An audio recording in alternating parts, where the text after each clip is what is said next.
આજની ધર્મકથા. પ્રણામ. પન્યાજી મહારાજ અને એમની અનુપ્રેક્ષાઓ.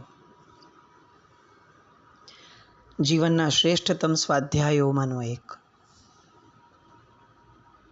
આપણે ઘણીવાર અનંત શબ્દ સાંભળ્યો છે, પણ ઓલવેઝ એને બહુ લાઇટલી લીધો છે. અનંત એટલે અનંત, એમ બહુ સાંભળી લીધો એટલે કંઈ એના ઊંડાણમાં જવાનું મન ન થાય.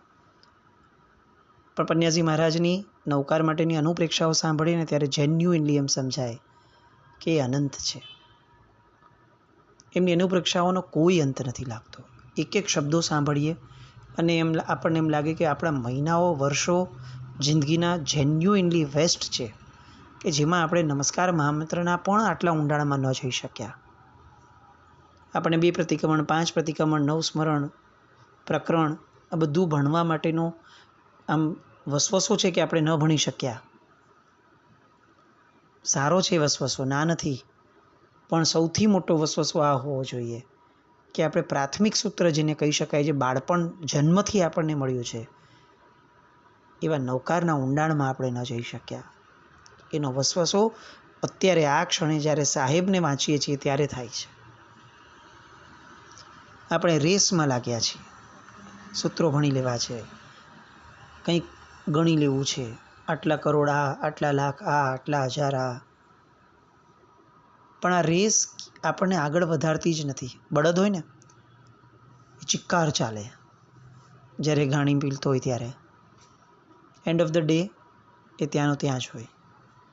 એટલે ઘણી બધી વાર બળદને છે ને આંખે પાટા બાંધી દેવામાં આવતા. બિકોઝ જો એને ખબર પડે કે હું અહીંયાનો અહીંયા જ છું, તો એ ઘણીવાર રઘવાયો થઈ જાય.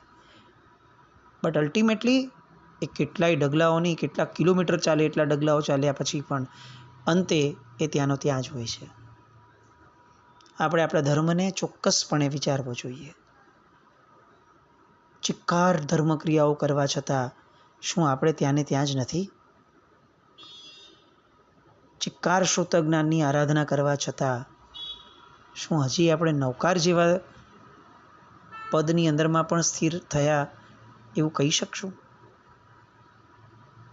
સાહેબનું ઊંડાણ એક વસ્તુ આપણને જેન્યુઇનલી શીખવાડી જાય છે, બહુ જ પ્રામાણિકપણે, કે જે લંબાઈ અને પહોળાઈની રેસમાં આપણે આ ધર્મક્રિયાઓ કરીએ છીએ ને, એ ધર્મક્રિયાઓ બેસિકલી ઊંડાણ પ્રિય છે.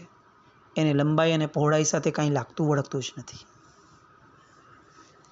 બસ આપણે વધારવી છે, એની લંબાઈ વધારવી છે, એની પહોળાઈ વધારવી છે. સાહેબની એક એક વાતો એ આવી પાત્રતા ઊભી કરશું તો જ ઝીલી શકશું, નહીં તો આવશે ને વહી જશે. ગઈકાલે આપણે એક વાત છેલ્લે જોઈ. સાહેબ એવું કહેતા કે આખા દિવસની અંદરમાં સાધના માટેની સ્ફૂર્તિ વધારવી હોય તો એની માટે એક શ્રેષ્ઠતમ આયામ છે. એ છે આંખ બંધ કરીને બેસવું. પોતાનું હૃદયનો જે ભાગ છે પોતાનો, એને સેન્ટર બનાવવો.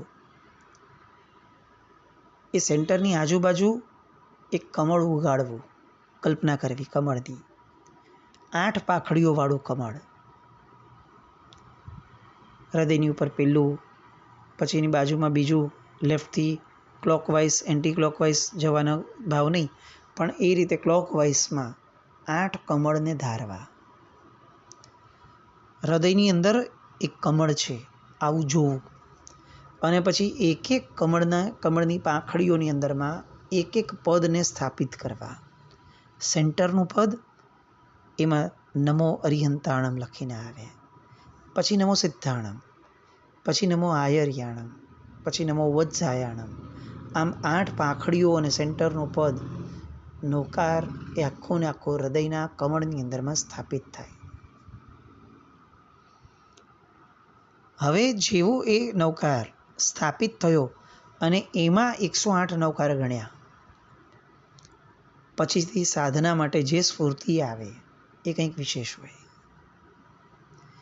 કારણ કે એમાં એકાગ્રતા પૂર્ણપણે હોય. You can't skip. એક એક કમળની પાંખડી જેને ધારી છે એની ઉપર ધ્યાન રાખી અને નવકાર ગણવો પડે. જો ઉપયોગ ન રહે તો યાદ જ ન હોય કે કઈ પાંખડીમાં નવકાર ગણાયો. કારણ કે વેઢા તો હલાવવાના નથી. 108 ગણશું કેવી રીતે? તો આવી રીતે. અને જેના હૃદયની અંદરમાં આવી રીતે નમસ્કાર મહામંત્રનો જાપ થાય છે, એનું હૃદય પવિત્ર થયા વિના રહેતું નથી. સાહેબ આવું કહેતા ઘણીવાર ઘણા યોગ્ય આત્માઓને કે કોઈ એક સાધક પંચસૂત્રનું પ્રથમ સૂત્ર, નવસ્મરણ અને 5 બાધાપારાની નૌકારવાળી ગણે તો એને 2 સામાયિક જેટલો સમય લાગે. પણ આ 2 સામાયિકનો સમય જો એ કેટલાક સળંગ દિવસો સુધી, 27 દિવસો સુધી કે એવી રીતે સળંગ દિવસો સુધી આ ક્રમને એક જ સમયે જાળવીને રાખે તો એ આત્મા પોતાનું સ્વરૂપ સાધી શકે. આત્મ સ્વરૂપને પામવા માટેની કેડીઓ પર એ આત્મા એ પૂરપાટ વેગે દોડી શકે. આ રીતે ગણેલા જાપ, આ રીતે કરેલા જાપ હૃદય કમળની અંદરમાં, અષ્ટદલ કમલની અંદરમાં નૌકારને પ્રસ્થાપિત કરીને કરેલો જાપ.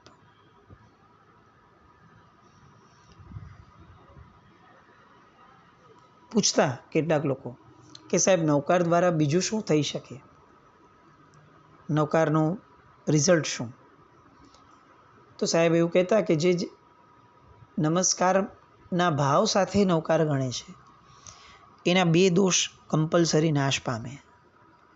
નંબર 1, દોષ દ્રષ્ટિ. એ બીજામાં દોષ જોઈ જ ન શકે, કારણ કે અરિયંત આદિ 5 તત્વોની અંદરમાં એને એટલા બધા ગુણો જોયા છે અને એ બધા ગુણોને એટલો બધો નમસ્કાર કર્યો છે કે હવે દોષો જોવા માટેની દ્રષ્ટિ જ એની ન જાય. એટલે દોષ દ્રષ્ટિ દૂર થાય. અને બીજો કયો દોષ દૂર થાય? તો કે દ્રષ્ટિ દોષ. દ્રષ્ટિ દોષ એટલે શું અને દોષ દ્રષ્ટિ એટલે શું? તો સાહેબ ખુલાસો કરતા કે દોષ દ્રષ્ટિ એટલે દરેક તત્વમાંથી દોષ શોધવો. કોઈ વ્યક્તિ, કોઈ પ્રસંગ, કોઈ ઘટના, આ જે બી જોવા મળે એ દરેક તત્વમાંથી દોષને ગોતવો એ દોષ દ્રષ્ટિ. તો દ્રષ્ટિ દોષ એટલે શું? એટલે સાહેબ સિમ્પલી એમ કહેતા કે જેને શોધવો જ ન પડે દોષ, જેને સહેજે બધું દોષમય જ લાગે છે, એ દ્રષ્ટિ દોષ. આપણે નક્કી કરવાનું રહે કે આપણી દ્રષ્ટિમાં દોષ છે કે આપણે દ્રષ્ટિ દોષવાળા છીએ, દોષ દ્રષ્ટિવાળા છે. સાહેબ આ બધી વાતો નમસ્કાર મહામંત્ર સાથે જોડતા હું ફરીને કહું છું કે નમસ્કાર મહામંત્ર એ ફક્ત કેટલીક અક્ષરોનો ખેલ નથી કે આ ગણ્યો અને પૂરો થયો. સાહેબ જે ઊંડાણ પકડે છે, એક એક શબ્દના ઊંડાણમાં, એમાં પણ નમો પદ ઉપર સાહેબ જે રીતે ઊંડાણમાં જાય છે, એમની એક એક વાતો વાંચતા જઈએ સ્વાધ્યાયમાં અને આપણને આમ હૃદય પુલકિત થતું જાય, આપણા અધ્યવસાયો નિર્મળ થતા જાય ને આપણા રૂવાડાઓ ઊભા થતા જાય. એ ઉન્નતિને પામે કે આ કઈ ગજબની દુનિયા સાહેબ લઈ આવ્યા અને આપણને એમાં બેસાડી દીધા. સાહેબના જીવનનો રથનો સારથી નૌકાર હતો. આપણને ખરેખર એવું થાય કે આપણે આપણા જીવન રથના સારથી તરીકે સાહેબને બેસાડી દઈએ ને તો કદાચ નૌકારમય એમને બની જવાશે. બીજી એક મજાની વાત, જબરદસ્ત વાત, કદાચ કંઈ સાંભળવા નહીં મળી હોય, હું એવું માનું છું. સાહેબની આવી આ પરિકલ્પના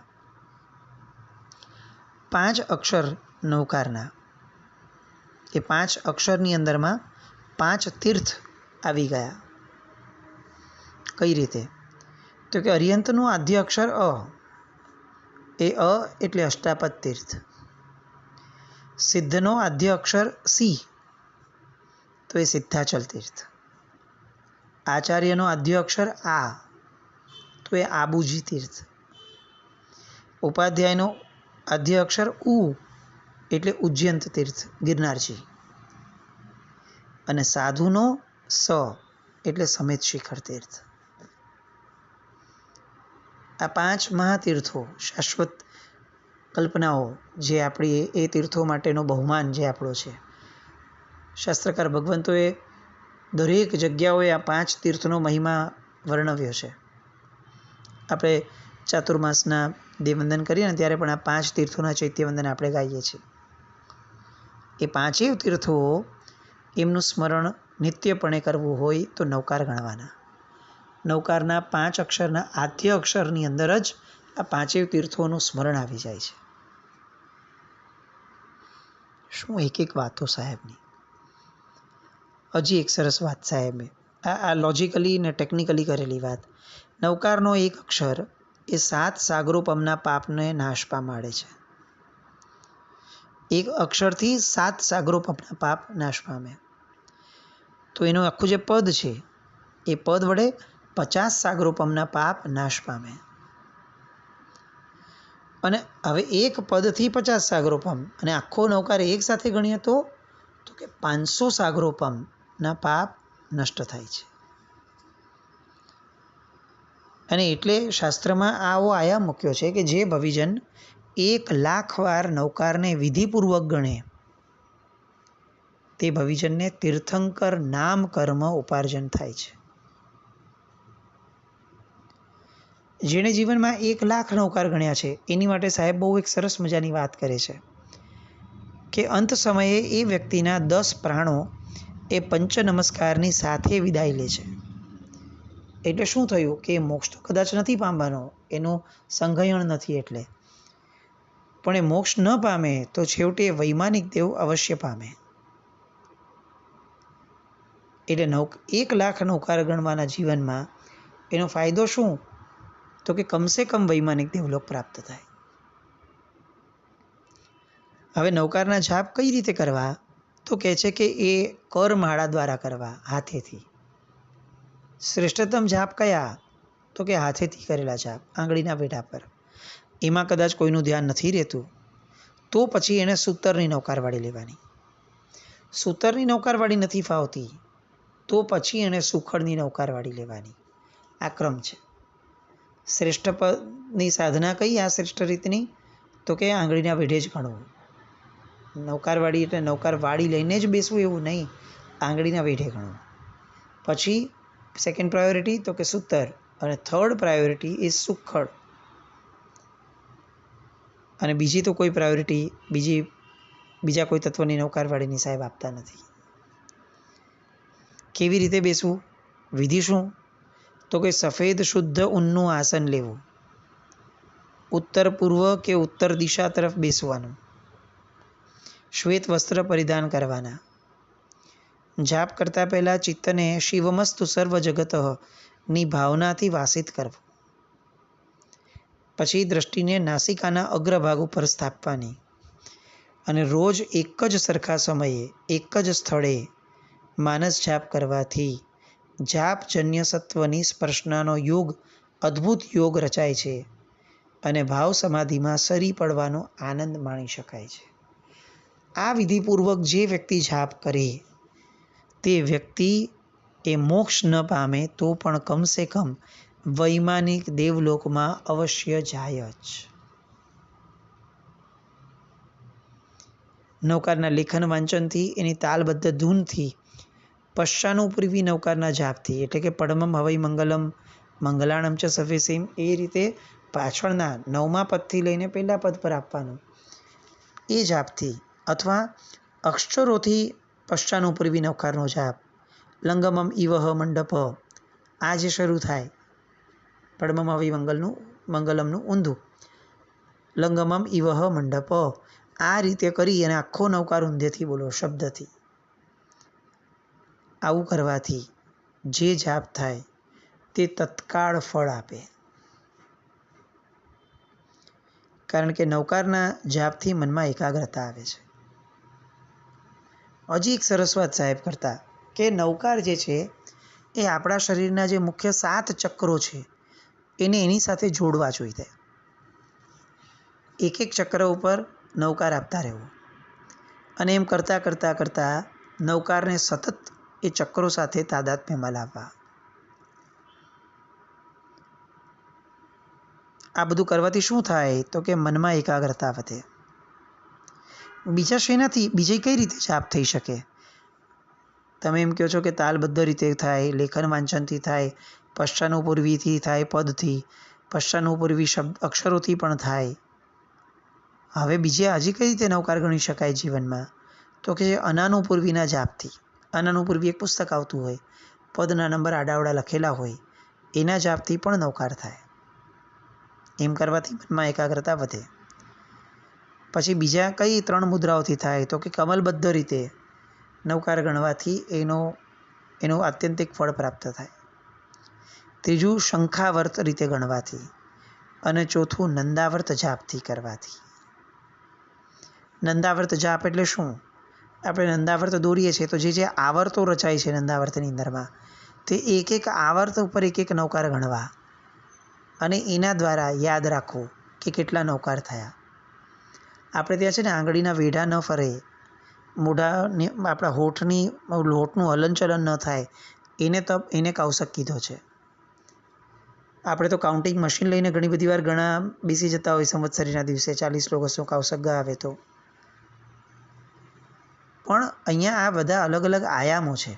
તમને હાથેથી નથી ફાવતું, કશો વાંધો નહીં, તમે નંદાવર્તથી ગણો, તમે શંખાવર્તથી ગણો, તમે કમલબદ્ધ રીતે ગણો, પણ એક પણ અવયવને હલાવ્યા વગર ગણો તો મનની એકાગ્રતા, ચિત્તની એકાગ્રતા થશે. અને આવો ચિત્તની એકાગ્રતાપૂર્વક ગણેલો નવકાર એ તત્કાળ ફળે.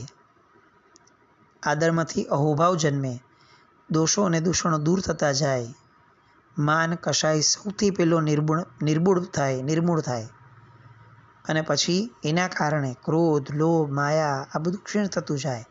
આ બધું જ નમો શબ્દ કરે છે.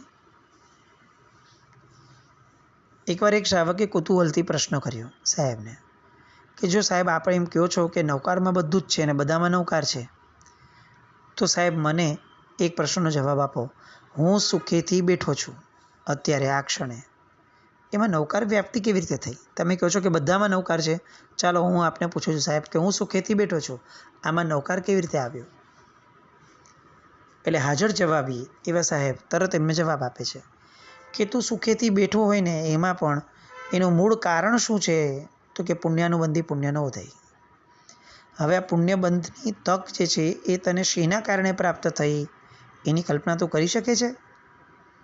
સહજ છે કે તે પૂર્વના ભવોમાં જીન આજ્ઞાનું પાલન કર્યું હતું એટલે જ તને આ પુણ્ય પ્રાપ્ત થયું છે.